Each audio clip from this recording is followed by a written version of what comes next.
The fence crackled. Not a sound John expected on a top-secret mission. He slipped through, heart hammering like a drum solo. Floodlights bathed the colossal spaceship in an eerie glow.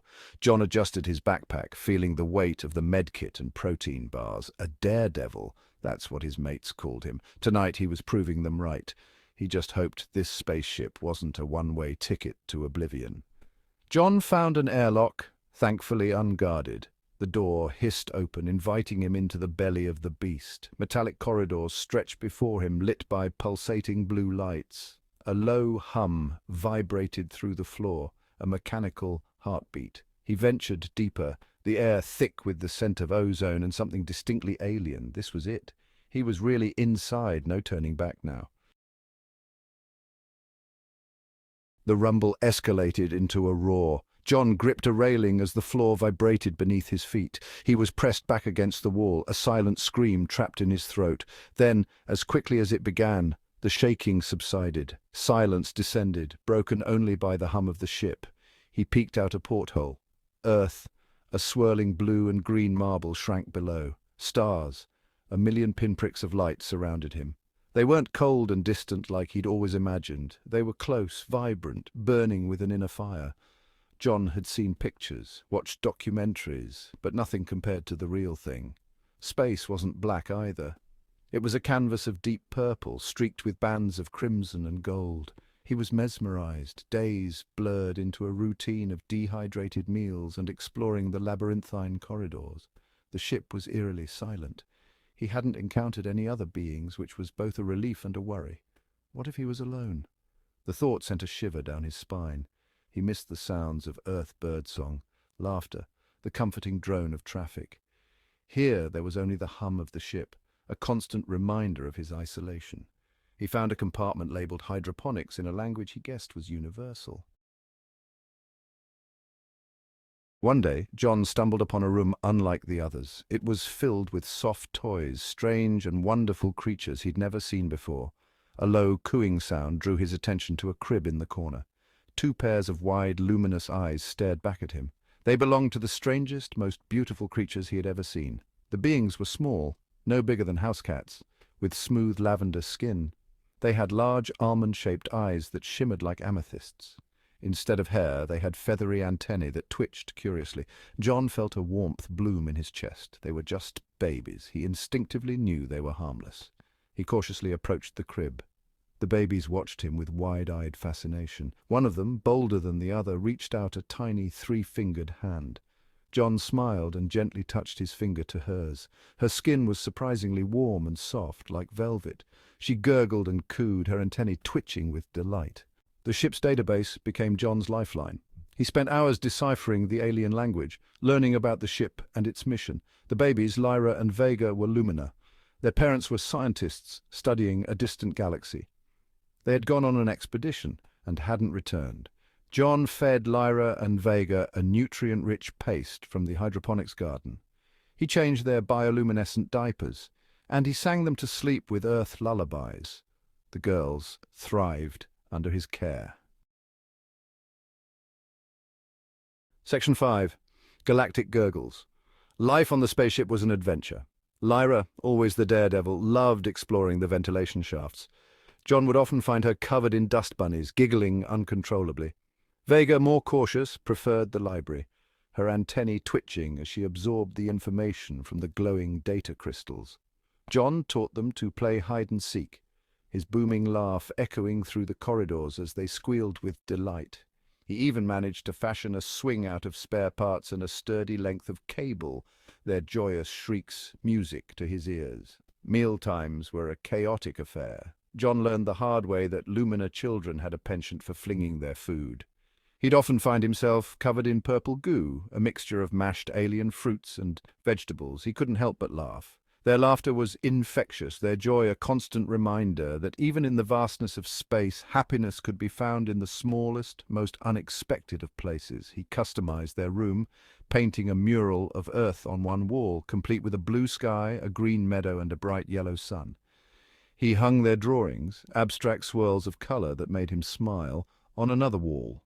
He wanted them to have a place that felt like home, even if it was millions of miles away from Earth. Section 6. Paternal Pursuits. Challenges arose. Of course, Lyra once activated the ship's defense system, nearly blasting them into the void. John, using his knowledge of the alien computer system, averted disaster. Vega flooded the hydroponics system, leaving them on ration bars for a week. John faced each challenge with ingenuity and humor. He taught them Earth customs, like Christmas with a makeshift tree and ration bars, Halloween with costumes from spare parts and face paint from berries. He told them about his family and life on Earth. He showed them photos, his heart aching with sadness and longing. He explained death, telling them their parents would always be remembered. Section 7. Cosmic Playground. One day, exploring a previously uncharted section of the ship, John discovered a holographic projector. He spent days trying to activate it, his fingers flying over the alien controls. Finally, with a flicker and a hum, the projector whirred to life. A three-dimensional image of a planet materialized before them, its surface a tapestry of swirling colors and strange bioluminescent flora. "This," John explained, pointing to the image, "is Ethel, your parents' last known location." Lyra and Vega gasped, their eyes wide with wonder.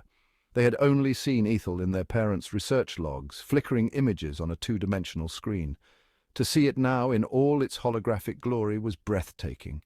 They spent hours exploring Ethel, their fingers tracing the contours of its mountains, their eyes drinking in the beauty of its bioluminescent forests. They learned about its gravity, its atmosphere, its strange and wonderful creatures. For John, it was a chance to share his knowledge, to connect with them on an intellectual level. For Lyra and Vega, it was a glimpse into their parents' world, a way to feel closer to the parents they barely remembered. Section 8. Alien Affection.